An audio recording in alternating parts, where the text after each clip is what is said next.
পুঁজিবাজারকে support দেওয়ার মতো কোনো ফান্ড নেই ইনভেস্টমেন্ট কর্পোরেশন অফ বাংলাদেশের। বিভিন্ন সময় অর্থ লোপাট, অপব্যবহার প্রভাবিত হয়ে বিনিয়োগ করে এই ৯/৬ করা হয় বলে জানান আইসিবির নবনিযুক্ত চেয়ারম্যান।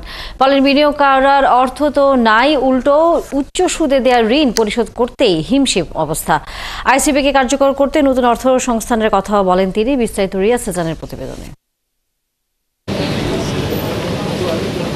সরকারি মালিকানাধীন দেশের একমাত্র বিনিয়োগ company investment corporation of Bangladesh ICB share বাজার সহ বিনিয়োগ উপযোগী বিভিন্ন খাতে বিনিয়োগের পাশাপাশি গবেষণা, পরামর্শ প্রদান সহ নানামুখী কাজের উদ্দেশ্যে এটি গঠন করা হয়েছে।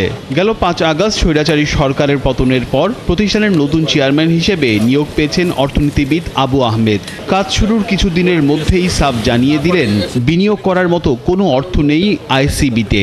কিছুটা এফডিআর আটকা পড়ছে, কিছুটা মিউচুয়াল ফান্ডে নিয়ে গেছে, আর কিছুটা ওই যে প্রভাবিত হয়ে তারা শেয়ার পারচেজ করছে হাই প্রাইসে। তো আইসিবি থেকে ব্যবসাগুলো আসলে অনেক কিছু নিয়ে যাওয়া হয়েছে, আর কিছু তো আমি বললাম যে আইসিবি থেকে টাকা পয়সা বাইর হয়ে গেছে।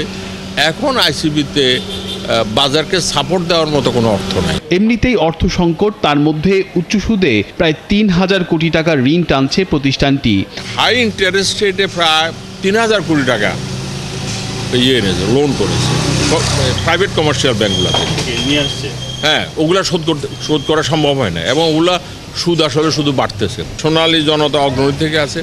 In addition private commercial bank, এগুলো সবই সিকিউরিটি এক্সচেঞ্জ কমিশন তখন উৎসাহ দিয়েছিল। আইসিবির নতুন চেয়ারম্যান বলেন, বিএসইসির অনেক নির্দেশনাই আইসিবির স্বার্থ পরিপন্থী ছিল।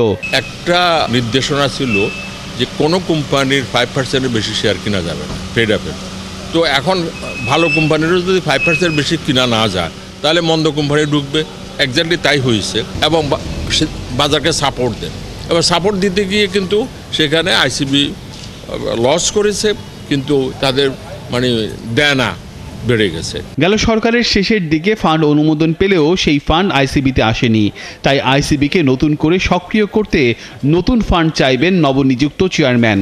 ভালো ফান্ড পেলে ঋণও শোধ করা যাবে, একটা ফ্রেশ ইনভেস্টমেন্টও যাওয়া যাবে। এখন শেয়ার বাজার যেহেতু একটু স্থিতিশীল এবং লো লেভেলে আছে, আমি বিশ্বাস করি এখন কিনলে লোকসান হবে। তিনি বলেন, পুঁজিবাজারকে গতিশীল করতে বিনিয়োগ করার মতো ভালো প্রতিষ্ঠান আনা দরকার।